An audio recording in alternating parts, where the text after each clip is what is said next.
С вами снова мои красные губы, а значит, пришло время рекомендации очередного красивого кино. Этот фильм я советую всем всегда, уже всех, наверное, достала этим фильмом, но мне действительно кажется, что он очень красивый, и его надо смотреть всем, кто, во-первых, хочет успокоиться, замедлиться, расслабиться, а во-вторых, тем, кто снимает обычную жизнь. Именно обычная жизнь в этом фильме и показана. Здесь действие происходит в японской деревушке, в горах.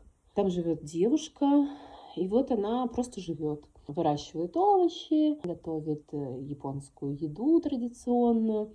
И действия практически нет. Это просто ее жизнь. Фильм очень медленный, но очень красивый. В следующий раз порекомендую вам еще одно красивое кино.